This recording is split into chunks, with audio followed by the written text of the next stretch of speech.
ஓம் நமோ நமச்சிவாய கிடையாது. ஓம் நமோ நாராயணா அப்படின்னு மூல மந்திரம், நாராயணனுடைய மூல மந்திரம் அவருக்கு சொன்னார். அப்ப யாருக்கும் தெரியாது. இப்ப மனிதருக்கு 6 அறிவுன்னு கடவுள் சொல்லிக்கிறாங்க இல்லையா? இது வரைக்கும் 6 அறிவுன்னு. 6 அறிவுன்றது எல்லாருக்கும் 6 அறிவு இருந்ததுன்னா எல்லாம் ஒரே மாதிரி இருப்பாங்க. எதுவும் டிஃபரன்ஸ் வராது. யாருக்கும் 6 அறிவு கிடையாது. ஞானிங்களுக்கு எல்லாம் அஞ்ஞானிகள். இவங்க 2 பேர் என்ன சொல்லி வச்சதோ அத இவங்க செயல்படுறவங்க. அவங்க ஐயா சிவாய நம்ம ஐயா நமச்சிவாயம். நல்லா இருக்கிறீங்களா ஐயா? சாப்பிட்டீங்களா ஐயா? அப்பதான் சாப்பிட்டு வரோம். சரிங்க ஐயா, உங்ககிட்ட ஒரு கேள்வி கேட்கணும்னு எனக்கு ஒரு ஆசை. கேளுங்க சாமி. சொல்லுங்க ஐயா. இந்த பிரபஞ்சத்துல நிறைய ஜீவராசிகளை படைச்சிருக்கிறான். அதுல மனிதன் ஒரு ஜீவராசி. இந்த மனிதனா படைச்ச ஜீவராசிகள்ல சில பேர் பார்த்தா ரொம்ப ஏழ்மையா இருக்கிறாங்க, சில பேர் பார்த்தா பணக்காரங்களா இருக்கிறாங்க, சில பேர் பார்த்தா எல்லாம் எனக்கு தெரியும்ன்றாங்க, சில பேர் ஒண்ணுமே தெரியலன்றாங்க. இப்படி மனிதர்களை பல விதமா ஏன் படைச்சிருக்கிறான்? எல்லாரையும் ஒரே மாதிரி படைச்சிருக்கலாம்ல? எல்லாரும் ஞானியா படிச்சிருக்கலாம், இல்ல எல்லாரும் சாமியாரா படிச்சிருக்கலாம், இல்ல எல்லாரும் ஒரு குடும்பஸ்தனா படிச்சிருக்கலாம். அப்ப எல்லாம் ஒரே கேட்டகரியில இருந்தா எல்லாமே ஒரு ராஜாவா இருந்தாங்கன்னு வச்சுங்க. யாரு வேலை செய்யறது? ஆமா ஆமா. ராஜான்னா மந்திரி இருக்கணும், சேவகள் இருக்கணும், பணிவு செய்யறவங்க இருக்கணும். இப்படி ஸ்டெப் பை ஸ்டெப்பா இருந்தாதான் அது இயக்க முடியும். எல்லாம் ராஜாவா இருந்தா எந்த உலகம் இயங்காது. அதுக்குதான் கடவுள் உலகம் இயங்கட்டும் அப்படின்றதுக்காக தான் அதுல போட்டி பொறாமை இப்படி அப்படின்னு இருந்தாதான் உலகம் இயங்கும் அப்படின்ற தத்துவத்துல இப்படி விட்டுட்டு அவர் வேடிக்கை பாக்குறாரு. வேற ஒண்ணும் இல்ல. அவரு வேடிக்கை பாக்குறதா அவர் தானே இது பண்ணி விடுறாரு எல்லாரையும். இப்ப அந்த மாதிரி நம்ம ஜனத்தொகையில இது ஆன உடனே ஃபர்ஸ்ட் ஞானி. ஞானி ஃபர்ஸ்ட். செகண்ட் விஞ்ஞானி. மூணாவது அஞ்ஞானி. விஞ்ஞானின்றது 6 அறிவுக்கு இது ஞானி என்பது 6 அறிவுக்கு மேல 7வது அறிவு வரைக்கும் போறவர். ஞானி விஞ்ஞானி என்பவர் 6 அறிவு 5ல இருந்து 6க்குள்ள இருக்கிறவர்.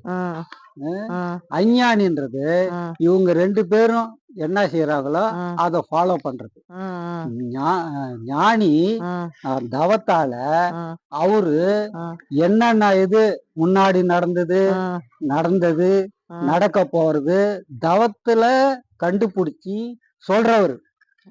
அந்த அவர் கண்டுபிடிச்சி சொன்னத விஞ்ஞானி செயல்படுவார். இப்போ ராவணன் இருக்கிறாரு, சீதைய பிளெயின்ல கடத்திக்கிட்டு போனாரு. அப்ப பிளெயின்ன்றது பறக்கிறது தட்டுன்றது ஜனங்களுக்கு தெரியாது. அப்ப ஞானி கண்டுபிடிச்சி சொல்றாரு, இந்த மாதிரி பிளெயின்ல அவரு ஒரு இதுல பறக்கும் இதுல எடுத்துன்னு போறாரு. அப்ப இது சொல்லும் போது விஞ்ஞானி என்ன பண்றான், ஓ இன்னும் பறந்து போகுது இதுன்றாரு, நம்ம அந்த பறக்கிற இதை நம்ம கண்டுபிடிப்போம் இப்படின்னு சொல்லுது. அவங்க சொல்றத வழிமுறைச்சு இவங்க ஃபாலோ பண்ணி அந்தந்த இதை பார்த்துட்டு தான் இது வரைக்கும் நம்ம ட்ரெயின் பஸ் எல்லாமே வந்தது. ஞானிகளுடைய ஞானத்தால கண்டுபிடிச்சு சொல்லப்படுகிற சூட்சுமத்தை தான் விஞ்ஞானிகள் கண்டுபிடிக்கணும். பறவையை கண்டான் அது அப்ப பார்த்துதான் பாடினது. அந்த மாதிரி சொல்லிதான் இவங்க விஞ்ஞானிங்க செயல்பட்டது. அஞ்ஞானிங்க என்பது விதவிதமா இருப்பாங்க. மெக்கானிக் இருப்பாங்க, இந்த சித்தாளுங்க இருப்பாங்க, கிளர்க்குங்க இருப்பாங்க, இவங்க இருப்பாங்க. இவங்க எல்லாம் அஞ்ஞானிகள். இவங்க 2 பேர் என்ன சொல்லி வச்சதோ அத இவங்க செயல்படுறவங்க. அவங்க வச்சு சொன்னத இவங்களா சுயமா எதுவுமே செய்ய முடியாது. இவங்க 2 பேர் தான் சுயமா செய்ய முடியுது. அவங்க பிளேனு கண்டுபிடிச்சாங்கன்னா பிளேன் பறக்கிறது கண்டுபிடிச்சாங்க. அப்புறம் என்ன பண்ணாங்க, அது உதிரி பாகம் பெயிண்ட் அது எதுல ஓடுது, பெட்ரோல் அது எப்படி கண்டுபிடிக்குது இப்படின்றது இந்த அஞ்ஞானிகளுக்குள்ள மெக்கானிக்கு இவங்கெல்லாம் இருப்பாங்கல்ல, டாக்டரு, டாக்டர் எல்லாமே இவங்கள சேர்றதுதான். இன்ஜினியரு, மேனேஜரு, இவங்கெல்லாம் அஞ்ஞானிகள் வகையில வர்றதுதான். அதுல அவங்கவுங்க கேட்டகரி தனித்தனியா இருக்கும். அவங்க இதை செயல்படுத்தி அவங்க கொண்டு போய் இதை உற்பத்தி பண்ணி அவங்க 3 கேட்டகரியா பிரிச்சு கொண்டு போவாங்க. அப்ப ஞானிகள் 6 அறிவு வரைக்கும் வராங்க. ஏன் இப்ப உயிரினங்களுக்கு 1ல இருந்து 5 அறிவு வரைக்கும் உயிரினங்களுக்கு உண்டுன்றாங்க கடவுள் படைப்புல. மனிதருக்கு 6 அறிவுன்றாங்க. மனிதருக்கு 6 அறிவுன்னு கடவுள் சொல்லிக்கிறாங்க இல்லையா, இது வரைக்கும் 6 அறிவுன்னு. 6 அறிவுன்றது எல்லாருக்கும் 6 அறிவு இருந்ததுன்னா எல்லாம் ஒரே மாதிரி இருப்பாங்க, எதுக்கும் டிஃபரன்ஸ் வராது. யாருக்கும் 6 அறிவு கிடையாது. ஞானிங்களுக்கு மட்டும்தான் 6 அறிவு உண்டு. அவங்க 7வது அறிவுக்கும் போறது கூட சான்ஸ் இருக்குது. மீதி எல்லாம் 2 அறிவு, 3 அறிவு, 4 அறிவு, 5 அறிவு இப்படிதான் மனிதர்கள பிரிக்கப்பட்டு. ஏன்னா டிஃபரன்ஸ் வரும். ஒருத்தவ அறிவுக்குதுன்னா 99 மார்க் எடுக்கிறான் பசங்கள்ல, இன்னும் ஒருத்தன் 20 மார்க் எடுக்கிறான். ஒருத்தவன் பணக்காரனாக்குறான், ஒருத்தன் ஏழை ஆக்குறான், ஒருத்தன் மேனேஜர் ஆக்குறான், ஒருத்தன் மூட்டை தூக்குறான். ஏன் இந்த டிஃபரன்ஸ் வருது?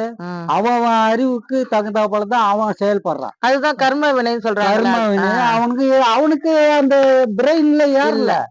ஒருத்தவனுக்கு ஃப்ரெஷ்ஷா இருக்குது, பிரெயின்ல ஏறுது, படிப்பு ஒரு ட்ரிப்பு படிச்சாலும் சில பேர் ஒப்பிப்பான். ஒருத்தவன் 10 ட்ரிப்பு படிச்சா கூட ஒப்பிக்க மாட்டான். அவனுக்கு ஏறாது. ஏன்னா அந்த கேட்டகரி அது அவங்க உடம்பு வாகம், அதுல உள்ளுக்குள்ள என்ன வியாதி இருக்குதோ, இது இருக்குதோ, சம்பந்தம் இருக்குதோ, அது வேற. எல்லாமே சேர்த்து அடக்கும், அதெல்லாம் அடக்கி வச்சுக்கிறாங்க.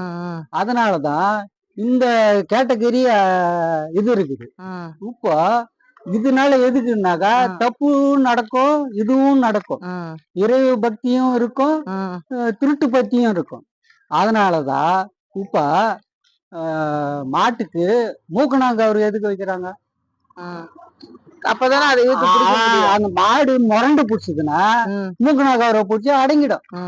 அந்த மாதிரி கடவுள் என்ன பண்ணிக்கிறாரு, இவன் முரண்டு பிடிச்சானா துன்பம்ன்ற மூக்கணாங்கயிறை விட்டுருவாரு. துன்பம் அடையணும்னா நீ என்ன பண்ணுவ? கோயிலுக்கு போய் 50 ட்ரிப்பு சுத்தும். நல்லா கோயில்ல யாரும் போக மாட்டாங்க. அவன் நல்லா இருந்தா போக மாட்டான். வேலை இருக்கும். ஆமா, நீ புதுசா பாருனா கோயில்ல பாக்கலாம். கொஞ்ச நேரம் ஒரு 1/2 மணி நேரம் கோயில்ல நிந்தினா இந்த புதுசா இந்த மாதிரி பாதிக்கப்பட்டவன் அது வரைக்கும் கோயிலுக்கு போயிருக்க மாட்டான். அன்னைக்குதான் போய் குட்டிக்காரணம் போடுவான். இப்படி குட்டிக்காரணம் போடுவான், விதவிதமா கும்பிடுவான். என்னடா இது விதவிதமா கும்பிடுவான், அங்கங்க உழுந்து கும்பிடுவான், இது பண்ணுவான், இது பண்ணுவான். இன்னைக்கு செடி நட்டுட்டு நாளைக்கு சொட்டுக்கோல் எடுத்துன்னு போவான் மாம்பழம் பெருக்கி. இன்னைக்கு தெய்வ சக்தி மரமே ஒரு கண்ணு நட்டா அது பலன் கொடுக்கறதுக்கு ஒரு பொறுத்து இருக்கணும். அந்த மாதிரி நம்ம என்ன செய்யறோமோ செய்யறது கணக்குல வச்சுதான் இறைவர் நமக்கு அருள் கொடுப்பார். அவங்க உன்னுடைய செயல்பாடை பொறுத்து தான் அவங்களுக்கு கிடைக்கும். நீ எப்படி மரம் வளர்த்து அது வளர்த்து பெருசாக்கி அது பூச்சி கீச்சி இல்லாம பார்த்து கொண்டு போனீங்கன்னா உனக்கு எப்படி பழங்கள் எல்லாம் கிடைக்கிற மாதிரி நீ இறை பணிய நீ செம்மையா கொஞ்சம் கொஞ்சமா போனாதான் பின்னாடி இருக்கும். உடனே 2வது நாள்லயே நான் நிறைய ட்ரிப்பு கோயில் சுத்தினேன், நான் கிரிவலம் வந்தேன், ஒண்ணும் நடக்கலனாக்க எப்படி நடக்கும்? நீ அந்த இதுலயே இருக்கணும். அதுக்குதான் ஞான சம்பந்தர் சொல்லிக்கிற காதலாகி கசிந்து கண்ணீர் மலி. நீ எப்ப நீ கண்ணீர் விட்டு நீ இறைவனை வணங்குறியோ அப்பதான் உனக்கு உதவி பண்ண. நீ சும்மா காட்டி இப்படித்தானே இப்படி இப்படின்னு போட்டீங்கன்னா எதுவும் நடக்காது. உன்னுடைய செயல்பாட்டை பொறுத்து தான் அவங்களுக்கு தெரியும். அவங்களுக்கு என்ன இதுவா இருக்குது அவங்க சொல்லி மனுஷனை ஏமாத்திட்டு வர்றதுக்கு. அந்த மாதிரி கேட்டகரியில இருக்கும்போது நீ நம்ம செயல்பாட்டுல ஒழுங்கா செயல்பட்டு போகணும். விஞ்ஞானிகள் அவங்கவுங்க இதுல இந்த மாதிரி ஞானிகள் கண்டுபிடிச்சி தொகுப்பதெல்லாம் தொகுத்து இந்த மாதிரி பைக்கு கண்டுபிடிக்கணும், பஸ் கண்டுபிடிக்கணும், ட்ரெயின் கண்டுபிடிக்கணும், மருந்து கண்டுபிடிக்கணும், இது ஔஷதம் அப்பயே சொல்லிக்கிறாங்க. ஔஷதம் இதெல்லாம் கண்டுபிடிச்சாங்க. கிரகங்கள்ல இந்த கிரகம், இந்த சூரிய கிரகம், சந்திர கிரகம், அப்ப எந்த இன்ஸ்ட்ருமெண்ட்டும் இல்ல. சூரிய கிரகணம் எப்படி வருது, இந்த இந்த நாழிகை கணக்கு அப்போ ஒரு கணக்கு அது.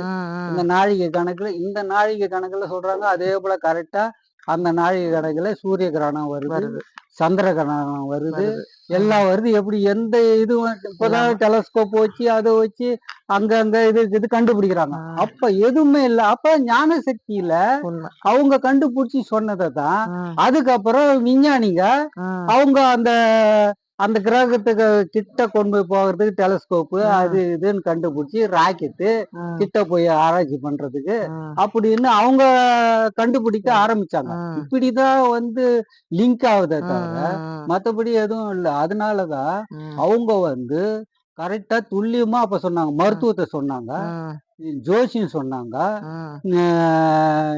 மற்ற இதெல்லாம் என்னென்னமோ பார்த்து சொன்னாங்க. அதை பார்த்து தான் இவங்க மருத்துவம் எப்படி இருக்குதுன்னு இவங்க கண்டுபிடிச்சி இவங்க மெடிசின் பழுக்குது எப்படி கொடுக்கணும், இந்த நோய் இருக்குது அந்த நோய் இருக்குதுன்றது அவங்க எப்படி பார்த்து சொல்றாங்கன்றத கண்டுபிடிச்சி இது சொல்றாங்க.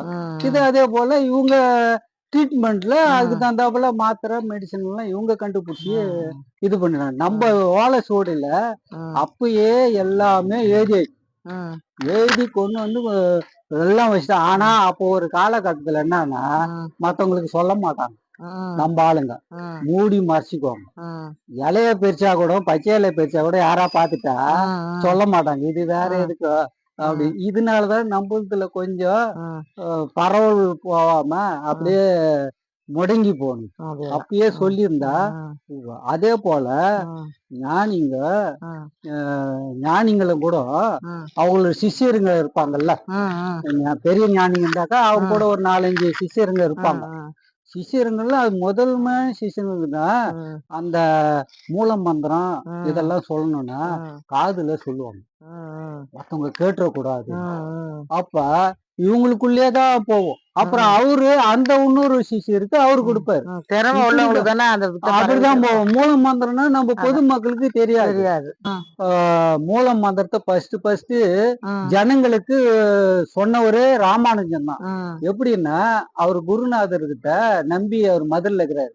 அவரு போய் கண்டுபிடிக்கணும்னா அவரை பார்த்து ஆசீர்வாதம் பண்ணோன்னு அவரு ராமானுஜத்துக்கு அவர் குரு. அவரு காதுல ஓம் நம சிவாயா, ஓம் நமோ நமச்சிவாயா கிடையாது, ஓம் நமோ நாராயணா அப்படின்னு மூல மந்திரம், நாராயணனுடைய மூல மந்திரம் அவருக்கு சொன்னார். அப்ப யாருக்குன்னு தெரியாது. பெருமாள் இவங்க அப்படின்னு பேரு தான் சொல்லி நிற்பால தவிர மூல மந்திரம் என்னன்னு யாருக்கும் தெரியாது. இவரு என்ன பண்ணாரு, சரி சரி குருவே நீங்க ரொம்ப நன்றி சொல்லிட்டு அவருக்கு அவர் வீட்டுக்கு ஏத்தாப்புல அவர் கோயிலுக்கு திருக்கோஷ்டியூர் கோயில், அது 4 மாடி இருக்கும். அந்த மேல் மாடியில ஏறி நின்றுன்னு இவரு கூட இட்டுன்னு வந்த ஜனங்கள்லாம் கீழே நிக்கிறாங்க. இவரு மட்டும் கோபுரத்து மேல நின்னுக்கிட்டு நான் உங்களுக்கு ஒரு மந்திரம் சொல்ல போறேன், இதை நீங்க ஜெபிச்சீங்கன்னா உங்க வாழ்நாள்ல நல்லா இருப்பீங்க அப்படின்னு சொல்லிட்டு எல்லாரும் சொல்லுங்க ஓம் நமோ நாராயணாயா அப்படின்னு சொல்லி மூல மந்திரத்தை பப்ளிக் பண்ணிட்டாரு. அங்க எழுத்தாப்புல இருந்து நபி அவர் குரு கேட்டுட்டு கோபம் அடைகிறாரு. கோபம் அடைஞ்சோடனே சொல்லிட்டு வந்த உடனே இவரு அவர் வீட்டுக்கு வந்த உடனே அவரு கோபமா சொல்றாரு, ஏம்பா ராமானுஜம், நான் உனக்கு உபதேசம் பண்ணா நீ எல்லாருக்கும் சரி இதெல்லாம் செய்யல தப்பலாமா? நம்ம இருக்கிறதே அவருடைய பெருமாளினுடைய இதுங்களை நம்ம பறைசாற்றுறதுக்கு தான் நம்ம இருக்கிறோம். நம்ம விஷயத்த நமக்குள்ளேயே தெரிஞ்சுக்கின்னு மூடி மறைச்சுங்க இவங்கெல்லாம் எப்படி கும்பிடுவாங்க? இவங்கெல்லாம் எப்ப சொர்க்கத்துக்கு போறது? நான் சொர்க்கத்துக்கு போகாட்டினாலும் பரவாயில்ல, எல்லா மக்களும் சொர்க்கத்துக்கு போகணும், எல்லாரும் தெரிஞ்சிருக்கு. தெரிஞ்சாதான் அது இறைவனுக்கு பவர். நம்ம மூடி மாற்றி இறைவனுடைய பவரை நம்ம குறைக்க கூடாது அப்படின்னு தான் அவரு ஒத்துக்கிட்டு, சரி சார் நானும் தப்பு பண்ணிட்டேன், எல்லாருக்கும் தெரியணும், எல்லாருக்கும் தெரிஞ்சாதான் அவருடைய இறைவனுடைய இது தெரியும், எல்லாம் மூலமான சொன்னாதான் அவங்களுக்கும் சொர்க்கத்துக்கு கிடைக்கும் இப்படின்னு சொன்னவனதான் இவங்க நம்ம இதுலயா அவங்களும் மூல மந்திரத்தை ஒவ்வொருத்தரா சொல்ல ஆரம்பிச்சிட்டாங்க. அப்புறம் ஓம் சரண பவாய நம, ஓம் நம சிவாய, ஓம் கம் கம் கணாதிபதியே நமக, அப்படி ஒவ்வொரு சாமியினுடைய மூல மந்திரம் ஸ்டெப் பை ஸ்டெப்பா வந்தது. இல்லைன்னா வந்திருக்குது நம்ம முருகா, விநாயகா, நமசிவாயா இப்படிதான் சொல்லின்னு கிடந்தோம். தவிர மூல மந்திரம் என்னன்னு தெரிஞ்சிருக்காது. இது ஒரு அவரு அடிக்கல் நாட்டினது ராமானுஜன். ஓம் நம சிவாய. மெய்ஞான சித்திரக்குடி நண்பர்களே, நம்ம சேனலை சப்ஸ்கிரைப் பண்ணுங்கள், லைக் பண்ணுங்கள், கமெண்ட் பண்ணுங்கள், ஷேர் பண்ணுங்கள். நன்றி.